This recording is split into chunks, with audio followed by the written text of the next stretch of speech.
Welcome to the milk bar. Welcome to the milk bar. Welcome to the milk bar. Welcome to the milk bar. Welcome to the milk bar. Welcome along to episode 612 of the Milk Bar. Jason Forrest here with you as ever, and I got the number right this week. Apologies for getting anyone confused thinking they were on 411. It wasn't. No, you've seen many more episodes than that now. What we got going on? We've got loads of music, so much music in fact I'm going to read my list of musicians. We've got Tom Ciurczak, we've got Kari Kirkland, we have Sam Davey from Roadside. We'll be joined by Betty Harper and also by Bailey Tomkinson. Music from all of them. Also, LGBT Sparkles have their usual weekly meeting. Paul Ryder letting us know about that. It features Rico Jacob Chace, and we'll be talking to him about transphobia and the government bill which is going through at the moment, which is looking at removing conversion therapy and banning that, and the concerns we have that that may not actually go through the way it needs to. That's all on the way on the Milk Bar this week.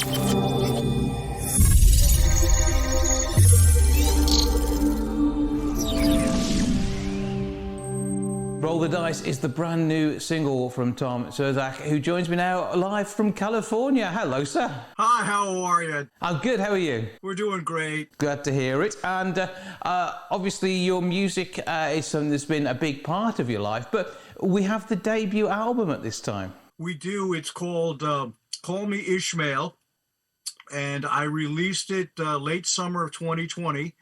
And it has been doing fantastic in the States. And then we released it in Europe and the UK in the middle of January this year.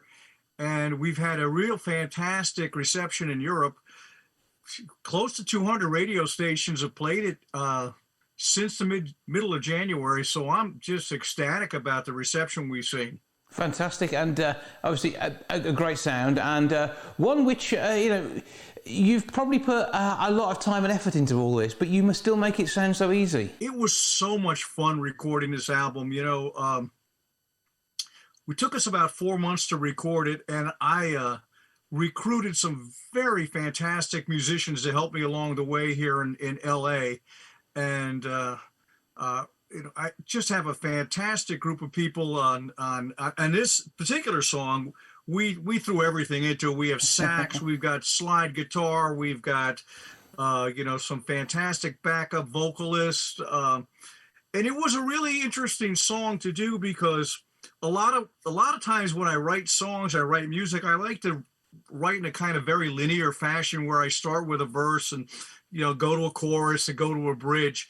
But this particular song I wrote from the inside out, meaning that I wrote the chorus first, and then it came back and worked on the verse and the bridge.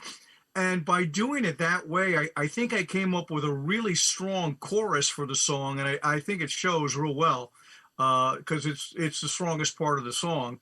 But then when I went back and did the verse, I had a very clever idea, I thought, as I was fooling around with Running Down a Dream, the opening riff from Tom Petty's single, and I wound up doing a variant of Running Down a Dream, and you might hear it a little bit in the beginning of the song, but it gets kind of,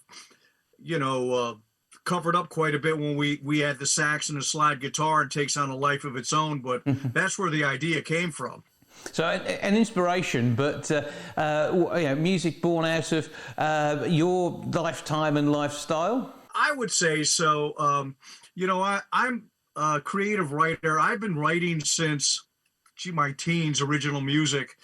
And I'm very much into looking for different types of themes to write about. This one is more of a traditional country type of theme, which is take a chance on love, roll the dice, and that kind of idea. But I put it all to a whole gambling metaphor all throughout the song. So it came out very well lyrically, I think.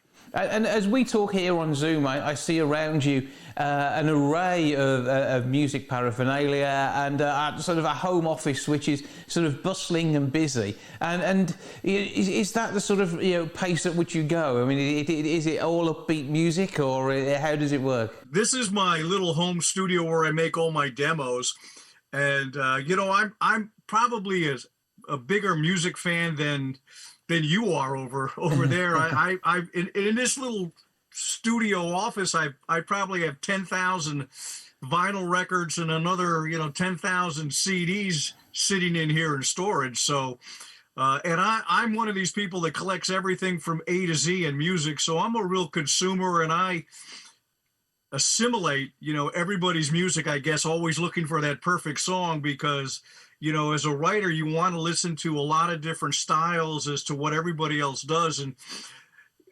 it helps when you're trying to do something original to really have a good feel for what all the different variant styles are that are out there. And it's really amazing, the type of music I gravitate towards listening is a lot different than the type of music I write. I mean, I'm one of these people that loves the old 1970s prog type of music that came out of Europe, the older Genesis, the older Yes, Jethro Tull, and Gentle Giant. But the music I write is going to be more Bruce Springsteen, Tom Petty, Steve Earle type of music. So two different worlds completely. Well, we will experience the track Roll the Dice in a moment or two's time. Before we do, though, I want one kind of explanation. Why? I mean, you're not in your teens now. You're not in your 20s now. So how come this is the debut album? Why have you not put this down on vinyl and CD and digital files in the past? Well, about 5 years ago, I went to a master's class held by Steve Earle. Mm-hmm. And in upstate New York. And while I was there, I met about 70 singer-songwriters, my lost tribe, if you will.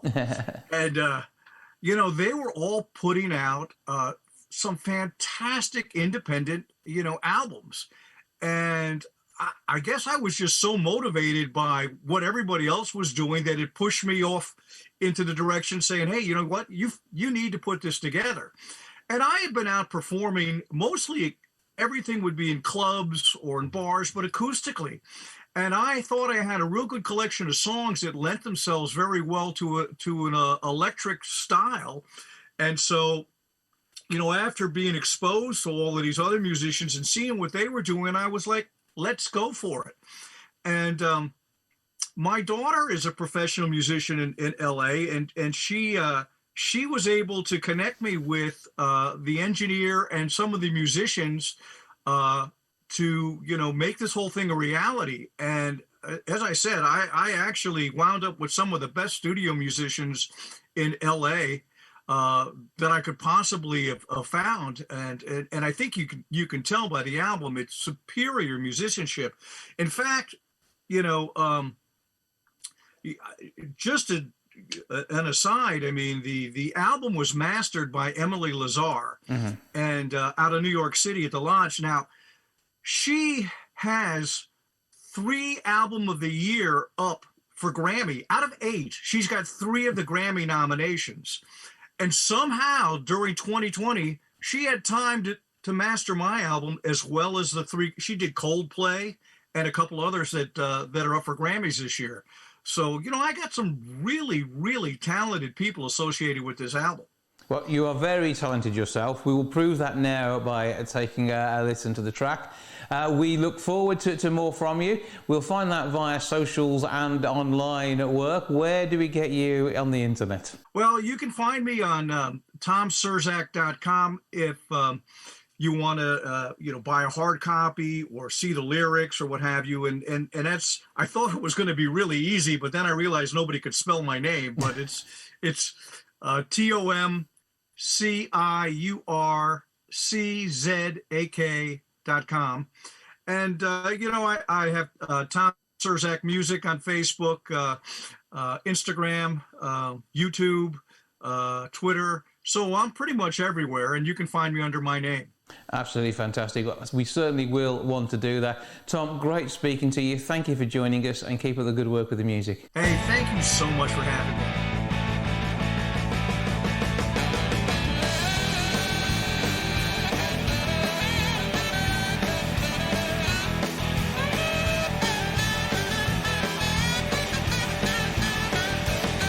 Can't handle not knowing where we stand at the end of the road.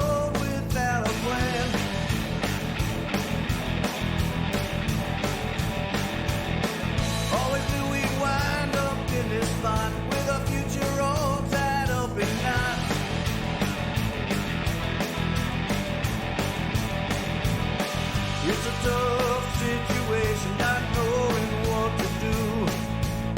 Well, I know we can work it out, 'cause we ain't got much to lose. Come on, baby, roll the dice. Close your eyes and don't think twice. It ain't hard to place that bet, 'cause I don't think we're done quite yet. Come on, honey, take a hit. It's too soon to fold and quit. Who knows, you may flip an ace, spin it all, disappear without a trace. Not ready to give up quite yet. Just trying to find a way to keep us together.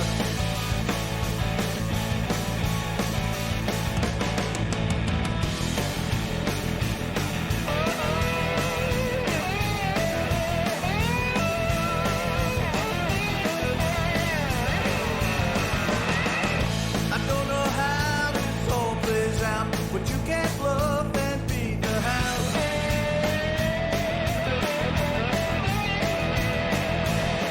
Oh, run away and find romance, 'cause life is still a game of chance.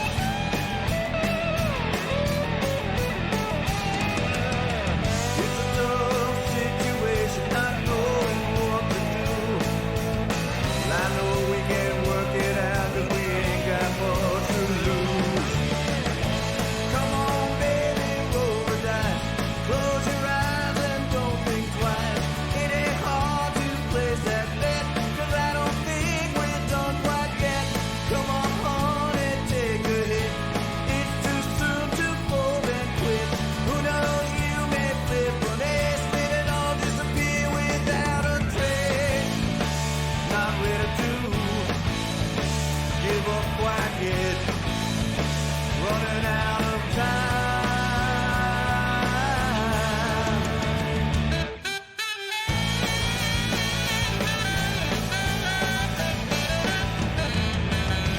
Double down, deal a card, time to go for broke. I'm all in to win it all. There's no way we'll ever bust and break apart, 'cause I know what your heart will say. There's no way we'll bust and break apart, 'cause I still got one card left to play. And it's gonna be our lucky day. Come on, baby, roll the dice. Close your eyes and don't think twice. It's not hard to place that bet, 'cause I don't think we're done quite yet. Come on, honey, take a hit. It's too soon to fold and quit. Who knows, you may flip an ace, spin it all, disappear without a trace. Come on, baby, roll the dice.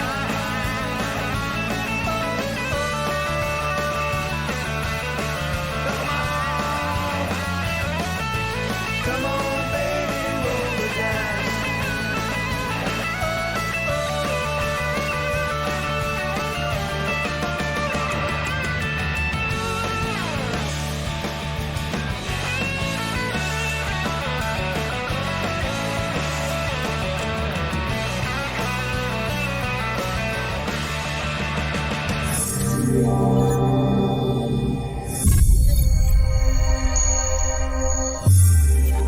Kari Kirkland's debut album, Wild is the Wind, is out there now, and Everybody Wants to Rule the World is the current single from it. She joins me now to tell me more. Hello. Well, good evening, good morning to you. Good evening to me, I guess. It's a strange old time of day. As we chat at the moment, it's first thing in the morning for me, and it's just past midnight for you. So we will forgive if either of us feel a little less than lively. However, your music certainly's got a great feel to it, and you keep everybody up there. I mean, sort of kind of jazz-influenced, adult contemporary pop, and a sound which is just infectious. Wow, my goodness. That's a wonderful thing to hear at any time of day. Thank you. So tell us how you came to the debut album. Oh, for sure.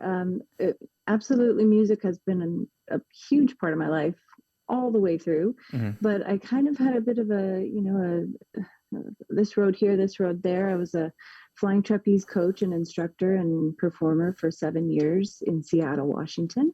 And I was also a private chef. I've also been a management consultant. I've been, kind of Jane of all trades, but in the background, music was always there. And this album came about actually because my husband encouraged me and said, you know what, music is your thing. You need to do it. And he actually sought out Shelley Berg, who's the arranger, and he plays piano on all the tracks. And he kind of did one of those emails that you probably never want to get, which is, my wife is a really good singer. I was hoping you would make an album with her. And by some chance of fate, of kismet, of whatever it was, Shelley answered and said, let's meet. And so we flew from Seattle to Miami, Florida, and met with Shelley at midnight. So this is very fitting. It seems I do great fun things at around midnight time. We met him at his place in Florida, and he was actually just flying back from being nominated for a Grammy. He was at the Grammys. And so he ended up walking into his house after we had already gotten there. And he said, so let's try this out. And he and I spent about an hour just sitting at his piano, and he played, I sang, and at the end of it, he said, let's make a record.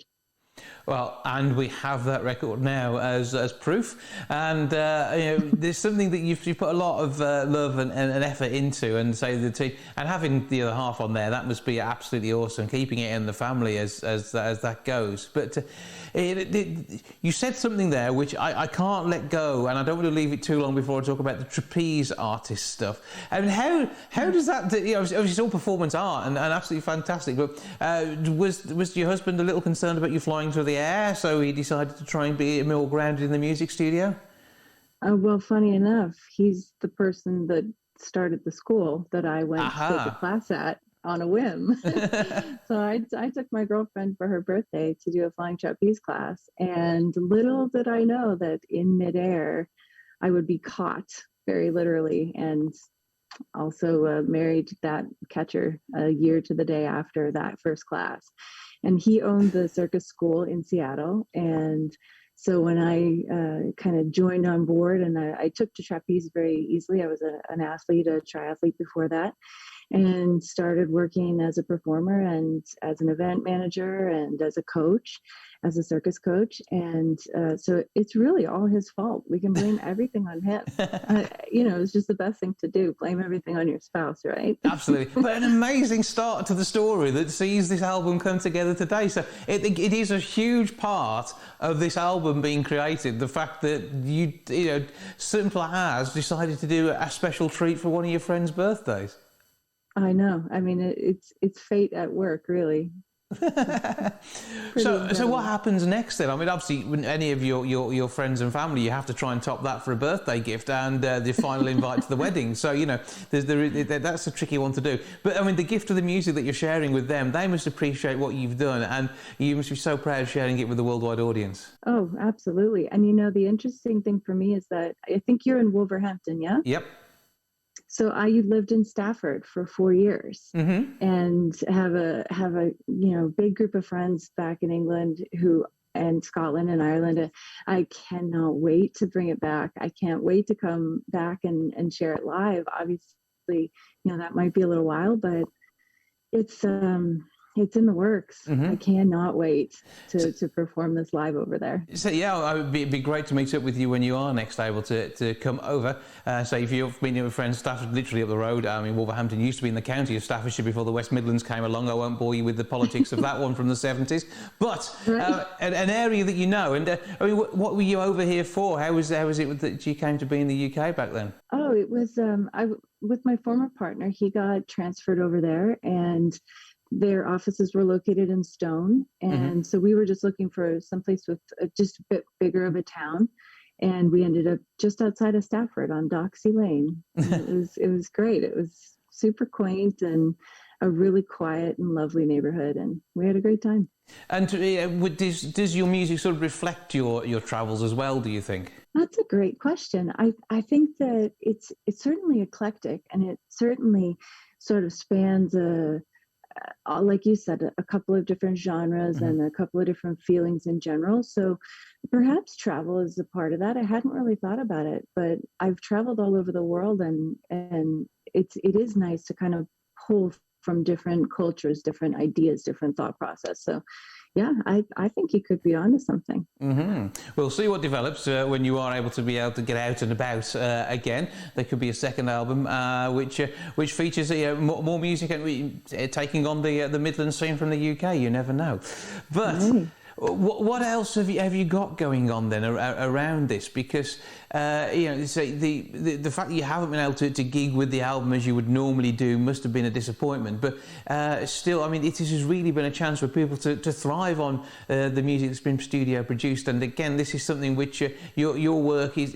I mean, it's not only sit back and listen to, but there are bits that can work with the dinner party, which you can't have at the moment. That sort of thing. It's got everything, hasn't it? Well, I think certainly I'm not alone as a musician, in that feeling that just wanting to tour so badly is there. Everybody's had to, I guess the key word here is pivot. I keep hearing people say they've had to pivot and do something different. But the thing that I really love about this album is that it's actually a perfect album for staying in. It's soothing, and people have told me, at the end of the day, I have loved to just put your album on, put it on the turntable, glass of wine, whatever, cup of tea, whatever, you need to relax. And that the album really has that quality about it that kind of just settles you into your evening. And dinner party, fantastic. Even a virtual dinner party, why not? Throw Absolutely. it on Spotify. Oh yeah, all have your own copy of the album playing in the background, and you can enjoy that kind of magic too. And with the single, Everyone Wants to Rule the World. What background do you give for that? The title's kind of self-explanatory, and that's I suppose born out of everyone's opinion being shared on social media and the like these days. I think everybody thinks they do kind of own the planet in the way in which they can have their say. However, it's a lot of voices all coming together at the same time can sort of detract from the real message sometimes. Good point. And for me, the thing that I've really sort of clung to with Everybody Wants to Rule the World is that you can really have a bit more of a modest take on it and think about ruling your own world in the way of your contribution. So not necessarily in a political way or in a way that's aggressive, but in a way that's, what's your offering? How do you rule your world, and what do you bring to the table? And so giving the song a little bit of a spin, a little bit of the other side of what I think it's probably started out as, more of a political rally, but to give it that warmer community feeling about it. Like Everybody Wants to Rule the World. Well, everybody has their own challenge. Everybody has something they're working on or working toward. And what is your thing? How do you rule your world? And I hope you can check out the video, because I actually asked friends and family and some circus people as well to contribute small videos of things that they were working on, things that were sort of a challenge to them that they could then conquer or complete or finish. And so the video kind of reflects that. It's a bit of a collage of everybody's successes. So it's been a helpful thing in these very trying times. Yes, fingers crossed these trying times are coming to a close. However, the creativity that's been taking place during this difficult time is something which we have already been able to enjoy in digital form, and we look forward to the real life versions too. Fingers crossed we'll see you playing one of our venues either in Wolverhampton or maybe in your former town of Stafford. Close enough for us to be able to get to and see and enjoy the music. But until then, where do we find you online? Lovely. Thank you. It's my name, Kari Kirkland, KariKirkland.com. Also on Spotify, Apple, Deezer, my goodness, all of the usual suspects for streaming, and Bandcamp as well. And it's a CD, it's digital download, and it's also a double vinyl album. A beautiful piece of work. Got some fantastic formats to enjoy the music in. You can get it immediately, or you can wait that little bit longer and enjoy it in gatefold format. It sounds absolutely fab. Kari, thank you for joining us, and we'll now enjoy Everybody Wants to Rule the World, and look forward to making sure we get our hands on a copy of the whole album in the not too distant future. Thank you for joining us again. Thanks for having me. It's been a pleasure.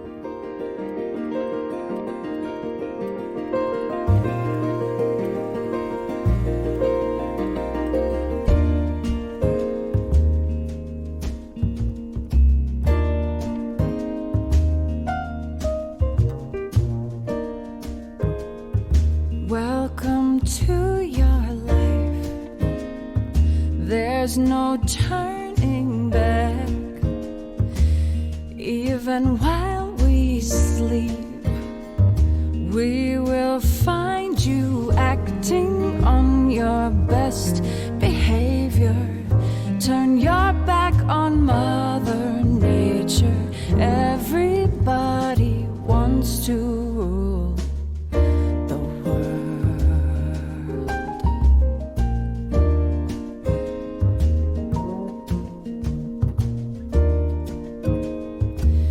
It's my own design. It's my own remorse. You help me to decide. Help me make the most of freedom and of pleasure. Nothing ever lasts forever. Everybody wants to rule the world.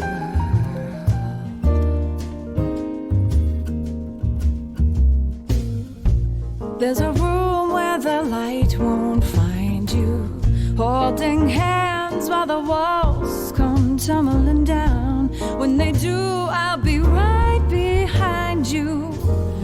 So glad we almost made it. So sad they had to fade it. But everybody wants to rule the world.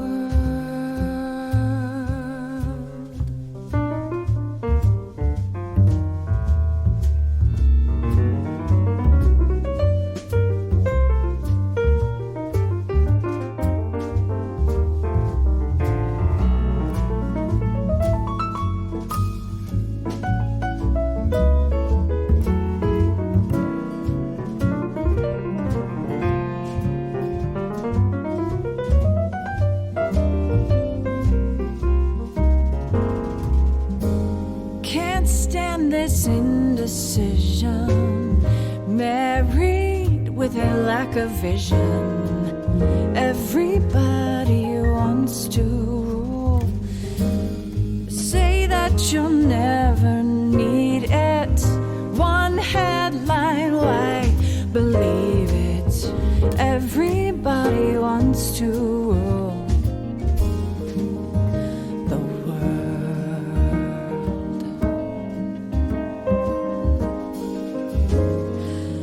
Everybody wants to rule the world.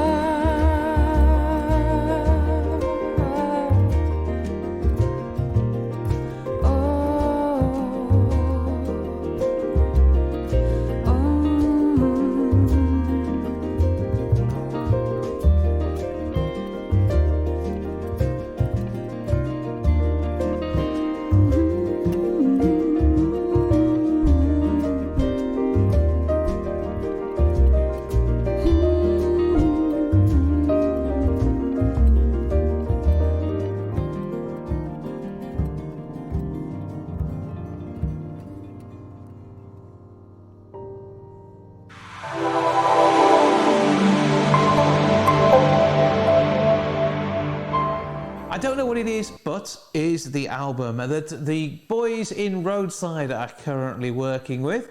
I'm joined now by Sam Davey to tell me more. Hello, sir. Hello, Jason. You all right, mate? I'm good. How do we find you? Oh, yeah, very good, mate. So tell me how the band came together, because it's a bit of an interesting story there, isn't there? The band was essentially Roadside many years before I joined it. But they sort of, were wives and children, and that they took a little break, and then come across a bit of my songwriting, and we went from there. Basically, yeah, they all kind of believed in what I was doing, and then Colin started writing again himself, and yeah, we should start putting the fast songs together, which is obviously on this album. So this is great to have the music in one place, and I'll do that again. 3, 2, 1. So the album itself, then, how long has this taken to pull together? Well, this is a really strange album from us, because it's probably a collection over 10 years. We just decided in the end that we had say about 16, 17 songs, and we decided to narrow it down to 12, and those 12 are the oldest song that was wrote on there, Trigger the Go, which is the first song, was probably wrote about 20 years ago. Uh-huh.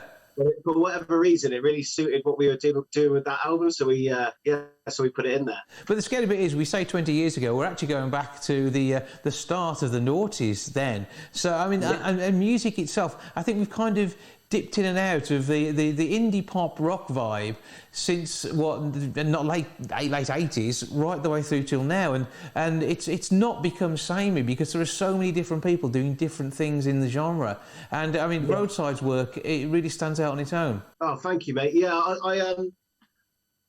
I'd like to say actually that what we're writing now, which will be a new album, will be quite fresh. So we've been writing an album for a while, and we're all really excited about that too.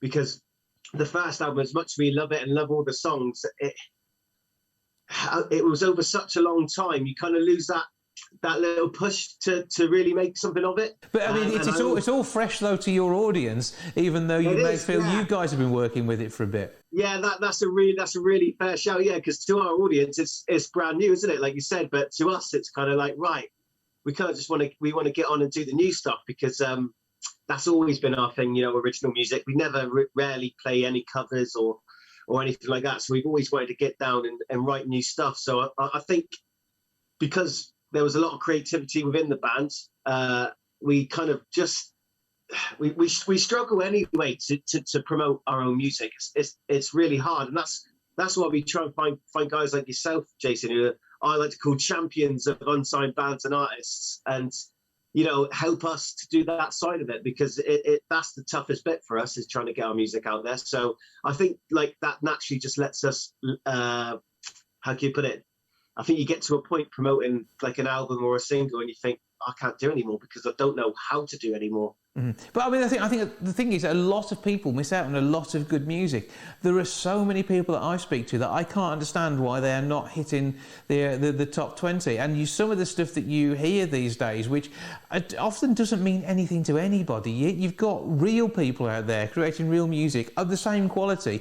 And the fact you can do this through as smaller studios and home studios and still working with some absolutely awesome producers these days means that you've got such a great way of sharing these words, these musics, these themes, these genres, and it's a case of missing out, and whereby you guys might be playing to 100, 150 people in a small venue when you're allowed back out and about.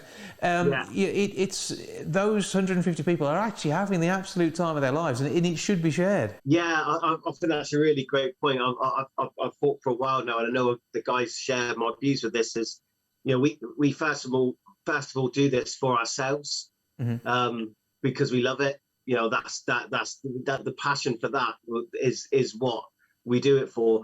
The second thing is to get people to share it and enjoy it with.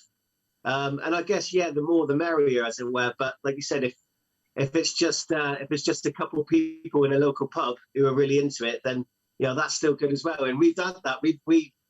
I remember playing a gig in Plymouth, and it was an open air gig, and our single video was played on the big screen afterwards, and there was about 400 people there.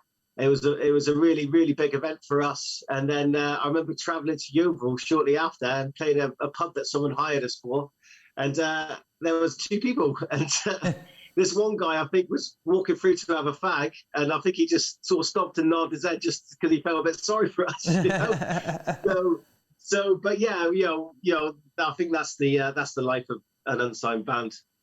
But it's one that you couldn't do without, and certainly you have that audience to say whether it's those two people. That fella, you made his night probably, and he made yours by stopping and staying. So that is all good. So if we were to take a listen to your music, obviously the album is out there. People can pick this up. They can get it digitally. You can share this globally now. So that's a great thing in itself.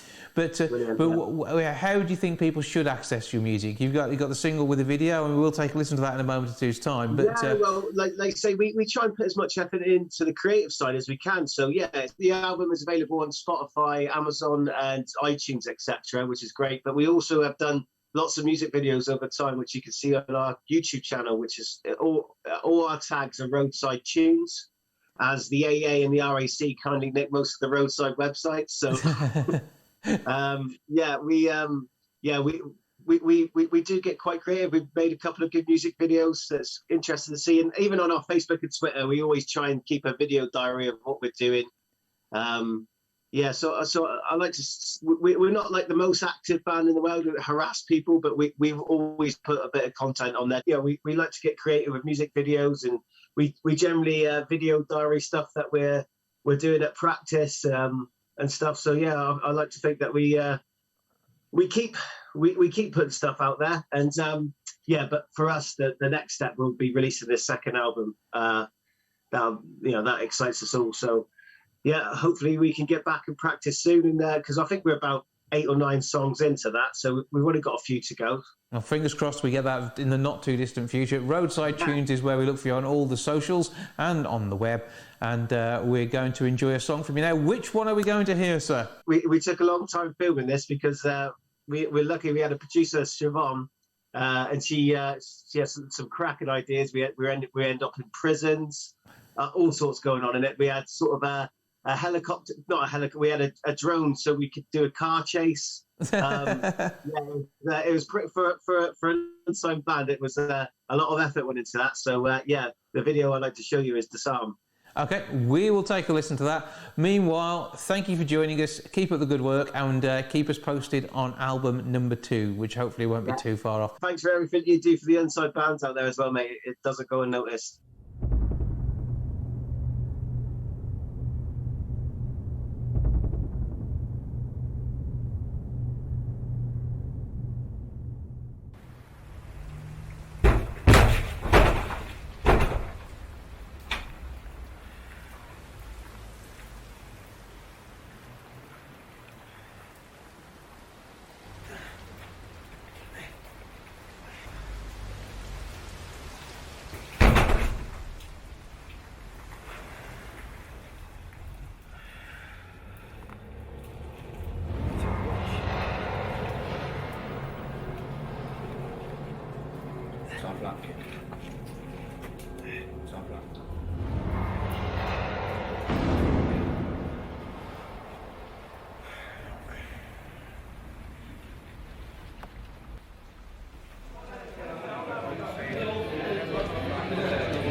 Your dirty hands all over me.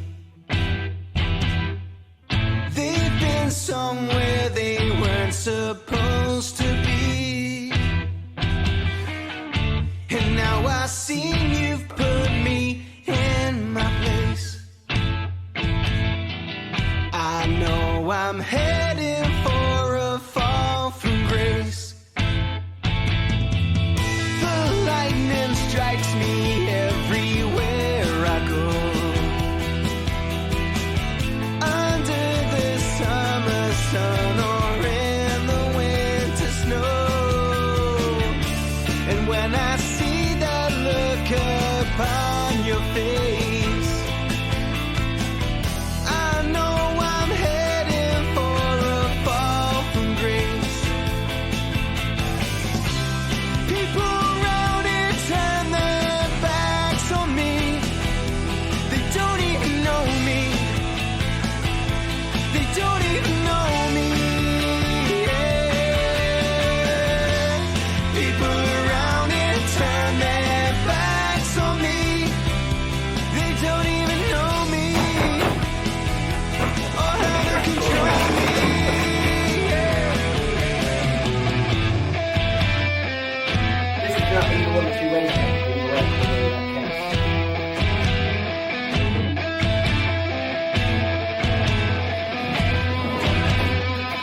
LGBT plus Sparkle once again have their Thursday get together this week as usual. To tell us more about what's going on, I'm joined not only by their guest speaker Rico Jacob Chace, but also by Paul Ryder from LGBT plus Sparkle, and of course the unicorn Felicia as well. Hello to you all. Hello, good morning. Thank you for having me on. Good to talk to you.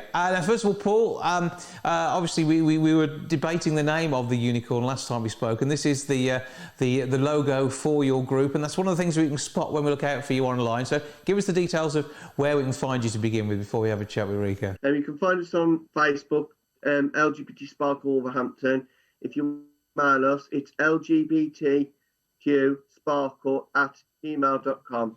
So that's the important bit on how you get in touch. And you've got another weekly get-together as ever on Thursday, all getting and going at 2 o'clock. There'll be a Zoom link available to your members. But how did you meet Rico? Oh, I met Rico at, I think there was something to do with LGBT, and it was at a Shrewsbury event, I think. It was on Facebook, I think I heard about it. Mm-hmm. And bringing a chat now to your group. And Rico, tell us a bit about how you work with your motivational speaking and what you will be talking around on Thursday. Oh, yeah, sure. I mean, I wouldn't necessarily classify myself as a motivational speaker. I am a director at Transaction UK. I'm a black trans guy, so I do a lot of work in the racism space. So I wrote and directed and produced a radio show called Against Racism on Real Rebels Radio last year, and for my work as a director of Transaction UK, I did a speech at Parliament 2 weeks ago. I've done some work with the NHS, done some work with the Department of Transport. Effectively, if they need some feedback or some kind of understanding of how users have used or their experiences of using their services, and they kind of come to Transactional, and we kind of do a review and give them a summary, and then we come along to some of their features. But so it's fair amount of consultation work. So it was Shrewsbury LGBT History Month, and I was talking about trans lives in British history. Mm-hmm. So Paul asked me to come along and speak to LGBT Sparkle. I'm more than happy to. Absolutely. And, it is having an understanding and appreciation of everybody in our community that helps us all work together and just be the one community we should be. And certainly within the trans community and the things that, as you say, you've been speaking to Parliament, there's an awful lot that is going through at the moment, and concerns around legislation which needs to be put right, and in particular with the conversation around conversion therapy and ensuring that that is absolutely outlawed. No, I couldn't agree with you more. It seems as if with conversion therapy that it's considered almost like a no-brainer for the rest of the LGBT community. When it comes to the trans community, there does seem to be a certain amount of hesitation, which I guess you have to say that it's understandable in the sense that a lot of MPs haven't actually met trans people. But on the other side of that is that trans rights are human rights, and it really shouldn't be questioned. Some of the consultation, we did notice that a lot of organizations, like say, for example, religious extremists were consulted throughout this, but not that many trans-specific groups. So it does seem to be heavily one-sided. So we have a whole raft of victims of conversion therapy, trans victims of conversion therapy, which we would just love to have the opportunity to introduce those to the people making this decision. So it seems incredibly difficult if people are only speaking to the we deem them to be religious extremists because we just think it doesn't make any sense. So yeah, there's a lot there, and there's a lot more that needs to be done. So for example, the GRA reform, for me personally, I probably spent around about $1,000 just on medical documentation in order to justify my existence, and that's just to start myself on testosterone. That's not even paying for the testosterone. So that's incredibly problematic when you think about the price hierarchy in order to even identify externally as you are internally. And it brings a certain element of privilege to it. So I'm well aware that I'm in a position of privilege, which I can manage to fork out that grand. Now, that's not to say that the grand is going to the government. The grand isn't going to the government, but if the government issues a specific list of, say, 20 or 30, more than that, medical professionals that have the credibility in order to make this gender dysphoria diagnosis. It creates a monopoly or an oligopoly, as you like, which means that you have a very, very large number of people in the country streamlining and going straight to the same people. It pushes up their waiting list. And it's the same people who you can go to privately that you can also go to in the NHS. The NHS waiting list for the first appointment for a trans person is 5 years. So if you break your leg, it's a couple of months. I mean, obviously that's more painful. If you break your brain, mental health, that waiting list is 3 months. If you want to be who you are, that's 5 years for the first appointment. So you probably would end up getting on hormones in 6 years. And that there's a lot of significant amount of distress. Can you imagine if you woke up in the opposite gender to who you currently are? If you're a guy, imagine waking up as a woman and see how that would feel after a couple of days. That's what it feels like to be a trans person. You're in the wrong body, and it's a daily, constant reminder. And in order to get that rectified, it's just an elongated, exhaustive and expensive process. Yeah, because I think the problem we've got here is the people who are discussing what can and should be done no one in this group understands what you're going through. And I can't understand it, Paul can't understand it. You can tell us about how you've approached getting to the point where you can do something about it, but often gender dysphoria is classed as a mental health issue. It's not. The mental health issues come from the gender dysphoria. It's about finding out who you are and being able to deal with that, and not dealing with it can cause mental health issues. 100%. Dysphoria, or being trans, is actually no longer classified as a mental health issue. It was declassified fairly recently. And just a bit about that.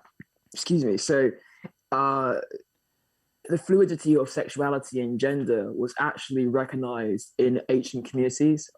There's actually a non-binary Egyptian pharaoh.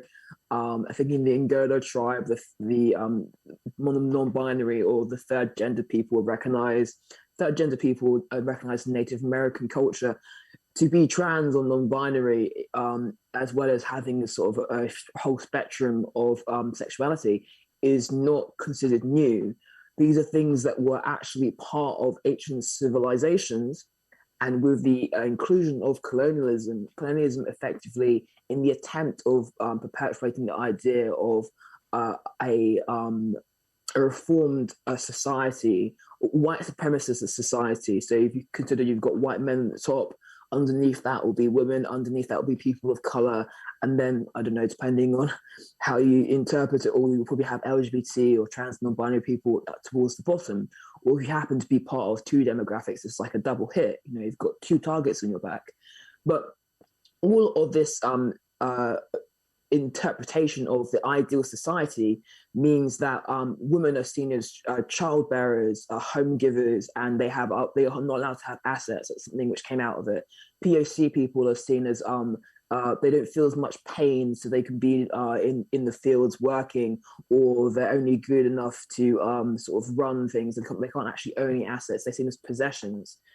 It's exactly the same thing. All of activists are fighting against the same ideology that's been instilled in our societies. And once you understand that homophobia and transphobia is actually a form that came from colonialism, people actually say that colonialism, that transphobia is actually a form of racism, because being part non-binary and trans or etc. was originally part of our cultures, so it wasn't problematic. So I went through the UK curriculum. So if you go through the UK curriculum, obviously you're not going to be taught colonialism to the same extent as someone who comes from a different country. So for example, the Black Holocaust in the Congo, where more people died, or that's the competition who died, the Holocaust was still traumatic. But the Black Holocaust, more people actually died than that then in the Holocaust. But it's not mentioned in the UK curriculum. No one talks about how Churchill had concentration camps in Kenya after the Second World War. We have these ideas of, like, say, for example, George Washington also owned slaves. He wasn't like the founding father of freedom as we like to think of it. The victors rewrite history according to what we want to believe. And the same way that we're talking about racism, the same way we're changing our perception of women, it's the same way we're changing perception about the trans community. But the problem is that where the way societies change, they change slowly, and you're not responsible for the information that is being fed to you or taught to you. Say, for example, Section 28, in response to the AIDS pandemic, because they didn't want to create a new generation of gay men, because of the horrific things that were happening in the streets, Margaret Thatcher's government decided to remove the mention of all the LGBT community in books. Tracy Beaker is a good example. There's a character in Tracy Beaker which quite obviously would be a lesbian woman, but imagine you couldn't actually have those words in your book as a kid. Like, it would be removed from the shelves. Mm-hmm. There's a lot of information that hasn't been fed to us. So if you're looking at a gay person thinking, oh, that's a bit different, if you're looking at a trans person going, oh, okay, that's really different, it's because you weren't taught about it. And that isn't necessarily your fault, but because you are a product of your environment, it's up to individuals to become allies. It's up to organizations like Stonewall LGBT Alliance to go into corporations and actually re-educate members of our society, because in a way we are living in a dystopia. And the word woke this may seem like really, really cool, but our new generation are actually having access to this information, and we're thinking, oh my God, like, it makes sense if you think about it. Why would I put a book in front of hundreds of kids that effectively talks about how I went to different countries, raised their cultures, and raped and pillaged their women? It's just not a good story. It's not going to create an entire nation of proud British activists, or proud British nationalists, sorry. It's not something that an education minister would probably want to do, because it's not nationalist. But at the same time, if you remove the history of communities, or you will be looking at individuals as opposed to an amalgamation of the social-economic factors that led to that individual. So yeah, there's a lot to it, and I enjoy talking about this because I feel as if the more people I talk to about, the more allies I get. And it's just, I've just had some like really beautiful responses. I had some questions of like, wait, send me this article. But a really, really good example is that some of the laws they just removed from India, the buggery laws that actually made being gay illegal in India, were actually put in by colonialism. Mm-hmm. And it was Theresa May that made an official apology during that time, effectively saying the UK government is acutely aware that a lot of the homophobia which has been instilled in these countries came from colonialism, and as a result, we are responsible for some of the trauma and the legacy perceptions that are in the countries today. Paraphrase that a bit, but that's the general sense of what was said. So the British government is aware of it, and they have apologised for it. It's just a case of spreading that information in a sense where people find it productive, as opposed to vilifying individuals that they necessarily need to feel guilty about the past. Absolutely. I mean, the past, as you say, it needs to be reported, and it's got to be reported as being wrong. It's almost as if you've got to say, look, this happened. We know it's not right. We are not going to do it again. And it's also making sure we are not doing it again, because it's so easy for history to repeat itself when there are people in control who want to stay in control and use the power that they have to lord over people who really deserve to have equal rights. And I mean, you talk about different parts of our community. If we could get to a point where there was no longer the need for labels in our community, and people were just people, you are who you were born to be, and you get to be assisted to be that person through whatever means is necessary. And so you were talking about waiting lists, the time it goes to be get to the point at which you can start your transition to the person you were born to be mentally, where your physical form hasn't matched up. And it's like no one has chosen to go onto that path. Why on earth would you want to put somebody off putting themselves into the right body? Yeah, it doesn't. To be honest with you, there's about 300,000 of us, and trans people probably account for 1% of the global population. Mm-hmm. But we get way too much news coverage. We're just like, wow, people, like, you really are interested. I want to get to the point where I'm no longer interested. I can just focus on my gardening. Like we're not that interesting, and there's more parts to our identity than people tend to think. A lot of people say to me, "Oh, Rico, your Instagram is so trans." It's just like you just seem to talk about this all the time. I'm like, no, when you hang out with me, I literally talk about everything but it, because it isn't the main factor of my identity. Like I'm a brother, I'm a boyfriend, I'm a son. There's a lot more to me than just being trans. I have those relationships. But just to say, so transphobic hate crime has actually risen by 400% from 2015 to 2019. And you may think, okay, well, if it happened 5 times and then you sort of went up by 400, is it that big? No, there's thousands of us. And I think about 80% of us have experienced hate crime in the last year. It's something that is almost part of our daily routines. And I think a lot of us have actually found it refreshing not having to take public transport, because if you're passable, you may be okay. But if you're non-passable or mid-transition, it is incredibly dangerous, especially for trans women. Life expectancy for a Black trans woman in the US is 35. And that's for a whole raft of social economic reasons. Effectively, you are choosing your identity over your livelihood for your ability to just provide or survive. And yeah, it's shocking out there, to be honest with you. A lot of funding for anti-trans hate crime. So if I'm doing a submission to the Law Commission or doing a submission to the UN, we know that on the opposite side of this argument is always going to be anti-trans groups. And a lot of these anti-trans groups actually brand themselves as feminists. Mm-hmm. They call themselves as radical feminists. And they do have very, very close links to the evangelical Christians in the US. So the same evangelical Christians in the US that funded Trump's campaign, the reason why he says some really shocking things, or some of the transphobic policies that Trump put through. So, for example, he denied trans people access to healthcare during the pandemic, and he removed all trans people from the US armies because he can't serve anymore. It's the same people in those groups that are actually funding anti-trans movements in the UK, and they're organized and they're well funded. I think there was about 4 billion. Someone did some research. 4 billion has been put into anti-trans groups, and it's getting to the point where, say for example, during the House of Lords discussion a couple of weeks ago, that was on a maternity bill, and effectively what the maternity bill said. It said pregnant people, which is inclusive, because if you include trans men can get pregnant. Me personally, would that cause dysphoria? Yes, it would, because I feel like 100% like a guy.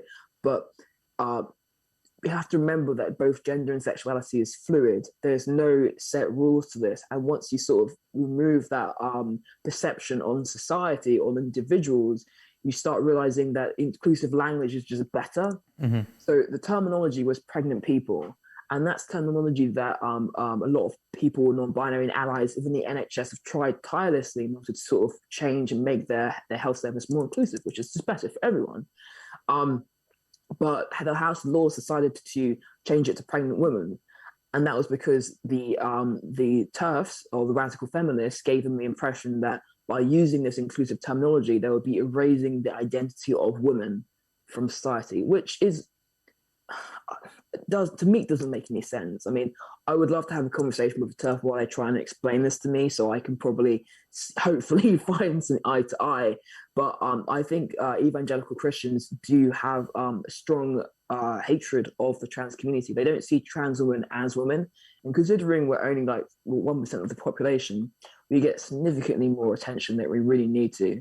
The GRA reform was effectively to remove the sort of heavy, expensive medical paperwork, which is a requirement to get the letter changed on your passport. Mm. So despite me sounding like a bloke and looking like a bloke, my passport still says I'm female. And it's like you're outing yourself when you go to the bank, when you get an ID from the club. Like, if I get a pension, if I go to a new employer and I get a pension, I don't necessarily disclose that I'm trans during the application process, my employer will have the reason to dismiss me as an employee or just cancel my contract entirely, because when I do my pension paperwork, I have to have my passport. My passport would be like, well, male, female. So I'm saying we don't have the ability to just be ourselves and just do our jobs. We have to be the trans hire, which I don't mind being on my public speaker, but sometimes people just want to get along with their lives. They don't have to disclose their medical history in an interview process. Yeah. So just quickly on that, so the GRA reform was just going to make it a legality process. So I go with a witness to a judge and I change the letter on my passport. That was all we really were asking for. We got pushed between governments. I think we had to wait 4 years. It was left to the side for 2 years. It just wasn't considered a priority, and they just decided they weren't going to do it, and that was in 2020. Yeah, a couple of years ago. And that needs addressing, and hopefully through more understanding, more talks like you're going to do on Thursday, we can get to the point where people will actually listen, and hopefully something positive will come out of what's going through Parliament at the moment. I know there's a lot of people who aren't hopeful, and unfortunately that lack of hope is not good. We need to see a change there, I think. But Paul, give us those details again on where we're going to hear more from Rico, and give him a chance to actually talk for more than 20 minutes, because I know, having had a chat in the week, there's a lot to say here. You can find us on Facebook, LGBT Sparkles Wolverhampton. The link will be on there and all the information. So check out the details there. Rico, thank you for joining us. Paul, thank you for putting this together. And another important part of having that conversation in the right way to make sure that we get the rights for everyone. Everyone should be equal, and there should never be any doubt over that. Rico and Paul, thank you for joining us. Thank you for having me. Appreciate it. Thank you.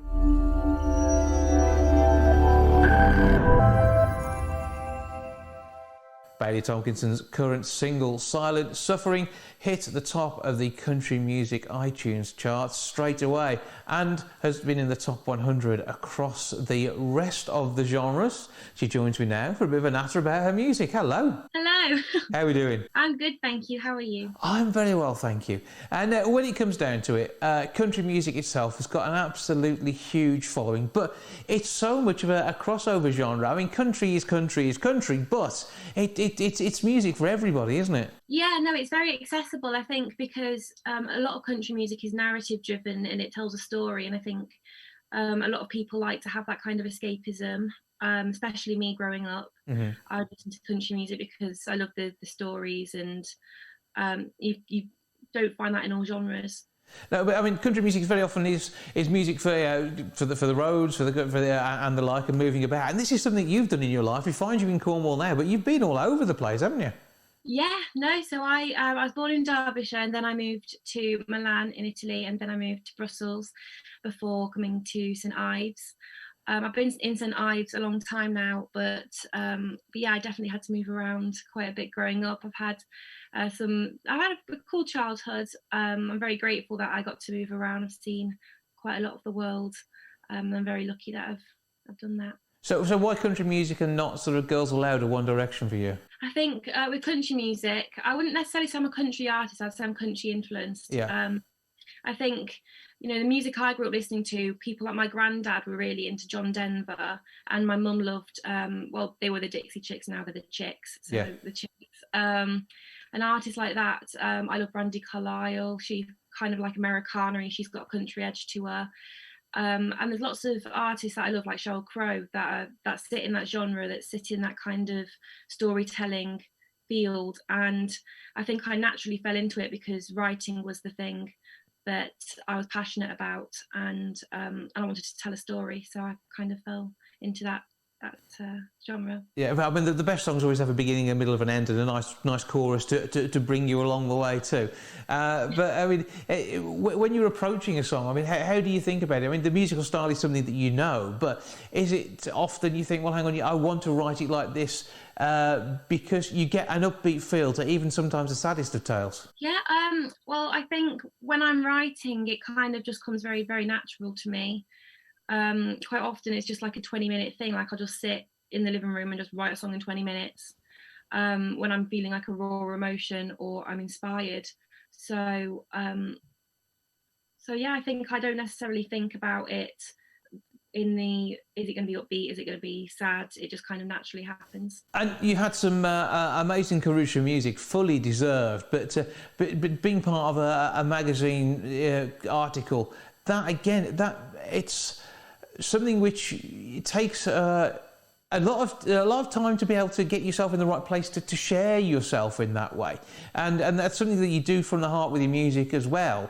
So do you find it's different when you're doing a media piece like that compared to the actual songwriting itself? The song that was in the magazine, so in all the Metro and the Times and stuff, that was I Wish It Didn't End Like This, and that one was a very vulnerable song for me.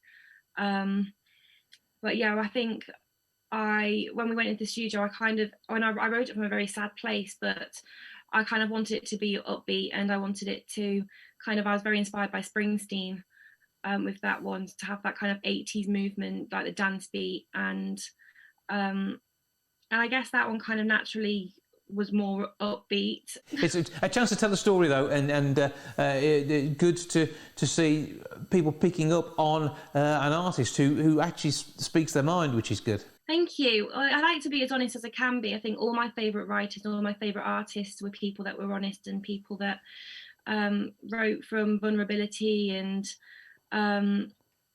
I think people connect with that. So what comes next then? Have we got a series of albums in the offing? Well, I'm currently working on an EP, which is very exciting. I've been working with John Cornfield at the Sawmills, which is really, really cool. And new material coming soon. I've been writing lots. I've got a lot of songs. I've been writing for years, but I think this new chunk of material I've been working on is what I'm most proud of. And it's very exciting. It's kind of a new sound, I guess. For me, it's still got the country influence to it, but it's something I've been working on for a long time, and it feels more me than anything I've done before. And so you almost create your own genre, but the way in which you express yourself through your music. Yeah, no, I love just all music. So I think as long as it feels like me and it's something that I'm proud of and something that I would listen to, and that I love, then I think that's, and hopefully that translates to other people. But I guess, you make music that you love. Yeah, and certainly that other people love as well. The chart hits that you've had have proven that already, and long may that continue, with much more to come from you. We're going to take a listen to Silent Suffering now. To give us just the socials and the like, where we can find about you and your music, and also people can listen to this directly and on repeat, I think, as well. Oh, awesome, thank you. So you can find me on all major streaming sites like Spotify and iTunes and everything, but with social media, I'm also on all of those. If you type Bailey Tomkinson into Google, quite luckily there's not many of me in the world, not many people with my name even. I think there's like one or two other people with my name in the world, so I come up very high on Google, but my Instagram's Basings13, and it's just Bailey Tomkinson and everything else. So looking out for Bailey Tomkinson and making sure that you enjoy the music. We will do that now. Bailey, thank you for joining us, and long may your success continue. Thank you for having me.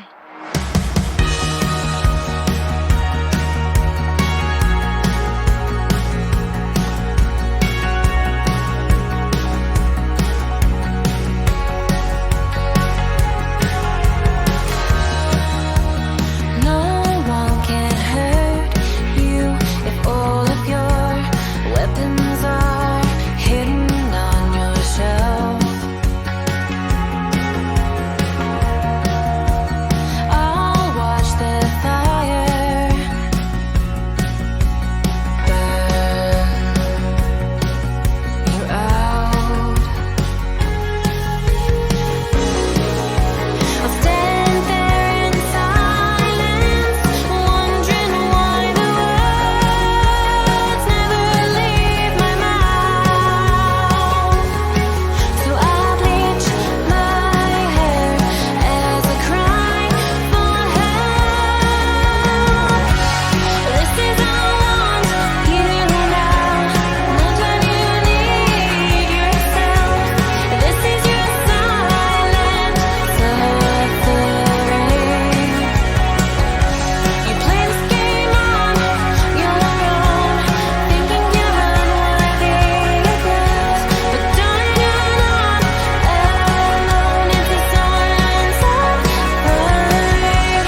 Rosie Harper has a brand new single, Blood is Thicker Than Alcohol, and joins me now to tell me more about the track. Hello! Hi, are you okay? I'm good. So, I mean, what is going on in your world at the moment, and what brought you to writing this particular track? Because the music that you produce is not necessarily something you would expect from your average 19-year-old.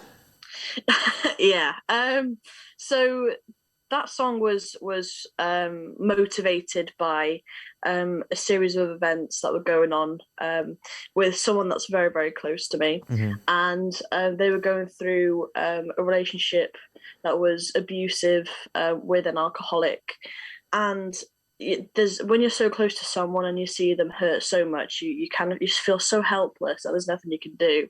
And I just decided the only way that I can really express my feelings and the way I thought that I could actually do something to help this person was to write a song, because that's pretty much the only thing I'm good at. So I got a pen, and in 30 minutes this song was completed. And I'm hoping that you know how far this song has got so far is actually enabling this person to see that they're not alone in the situations that they're going through. So all the songs that I write are based on how I'm feeling in a specific moment, or they're based off events that have happened or feelings. Just that every song that I've written so far has just been genuine and to the point and from the heart, basically. Yeah, absolutely. So. This music is more than just, I'm trying to make a pop song, I want to hit the charts. This is about you expressing yourself, and the byproduct is other people get to share it, get to have a conversation, and get to realise that there is more outside of their bubble. There are other things going on we need to think about. Oh yeah, definitely. And I think another thing with my music is, like you said, not just wanting to get to number one on the charts. If that happens, fantastic. I'm not gonna argue with that or be upset with that. But another goal for my music is to help people. So if there's people in a similar situation or they can relate with the song in any way, I feel like I've done a good job there, because I want people to be able to relate to it or take something from the song that helps them personally. So that's the main goal with all the lyrics and songs and stuff. So how much is there in the back catalogue? Because we have this single which is available now, but what else can we find out there? Well, last year we recorded 4 singles. Mm-hmm. The first single was obviously Blood Thicker Than Alcohol. That's the first one that's been released. We have 3 more left to distribute. And I'm really looking forward to those, because we worked so hard on them at the end of the day, and I'm just excited for them all to be released. I want them all to be released now if I could.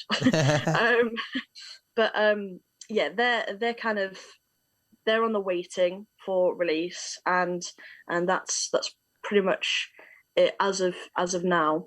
And when it comes to your music, you've got people from around your group of peers all listening in and enjoying it, and it's the sort of feedback you get from that really can help. Yeah, I mean that's pretty good. You know, I'm kind of it's all, you know. There's a moment when you kind of like pinch me, because a year ago today, I never thought for a million years, because a year ago yesterday we had to leave our home in Hampshire. 5 years ago yesterday, sorry, we had to leave our home in Hampshire. So that was all of those events, which I'm probably going to write a song about at some point, because I've been meaning to do that for quite some time. Well, probably about 5 years now. That was a really difficult time for me and my mum and my brother. And I never ever thought from that point to this point I'd actually be doing the dream job that I'd wanted to do since I was a very young girl. It's so surreal. But again, that's the realness, though. I mean, that it may be a surprise to you, but I don't think it is for your listening audience, because they are hearing music which is heartfelt and meaningful, and whether it be something which is much more like a ballad, but a ballad with a story to tell that they maybe weren't expecting. Oh well, you know, that just knowing. I mean, with the release of Blood is Thicker Than Alcohol, I've had one or two people, even though it's just one or two, that's still that's great for me. And one or two people I've seen since the release who have listened to the song have said, you know what, I can't exactly relate with that in the way it was written, but I can relate with that on another level. So even if it's just a chorus that relates with them or a few lyrics, that to me it's a good job, well done. And you know, knowing that there are so many people that actually do like the songs I write just makes me, it's just so overwhelming. You know, it's something I've always wanted to do, and people are actually enjoying what I wanted to do. So that's kind of it's perfect, and I'm so thankful to everybody who enjoys my music. So what happens next? You say you've got these single releases coming along.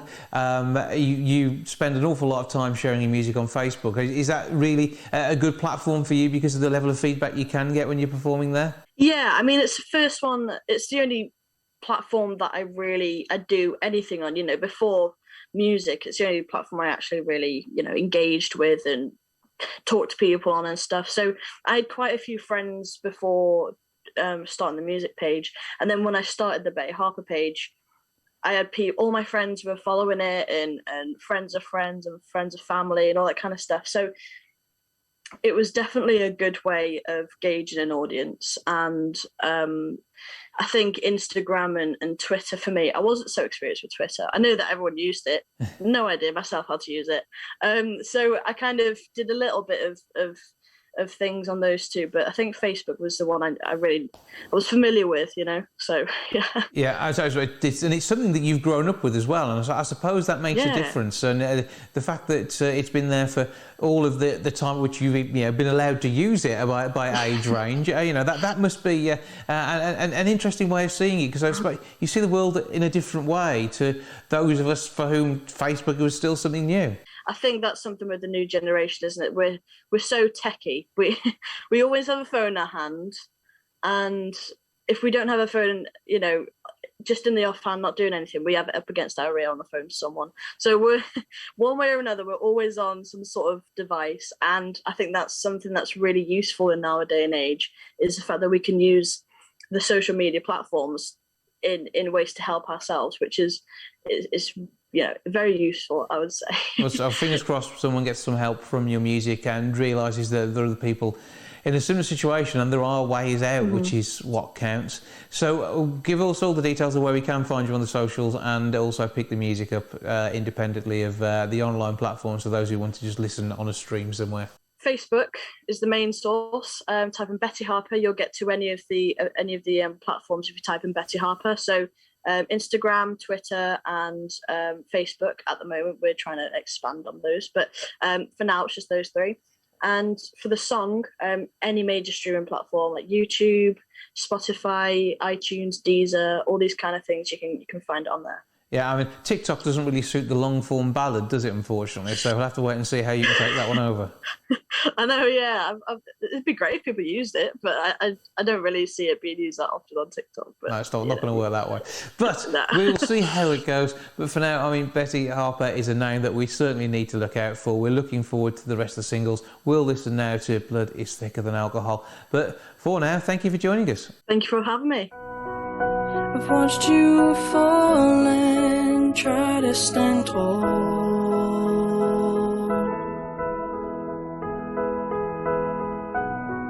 I've watched you get hurt and try to cover it all.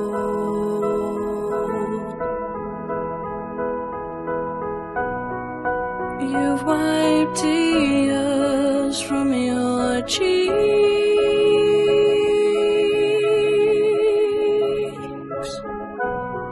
I haven't seen your real smile for weeks.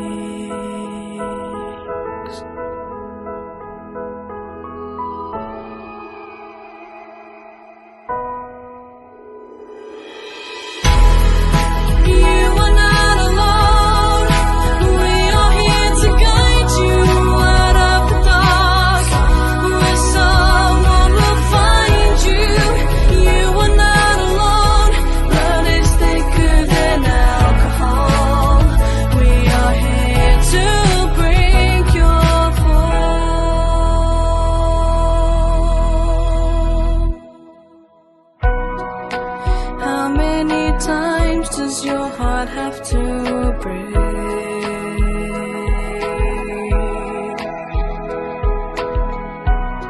before you see all of this is fake?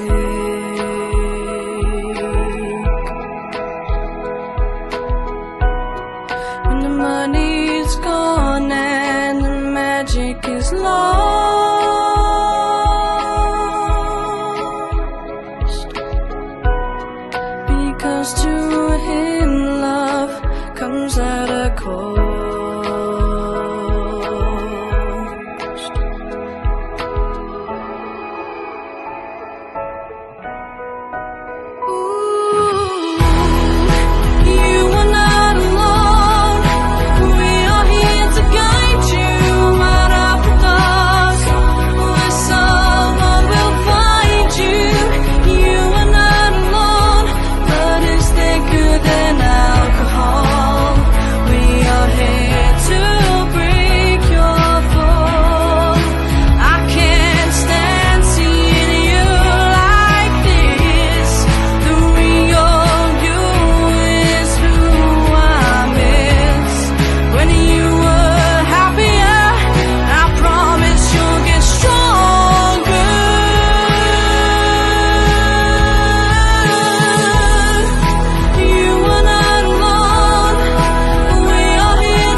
Episode 612, back with 613 next week. I hope to have you along then. I'll see you soon. Ta-ra for now.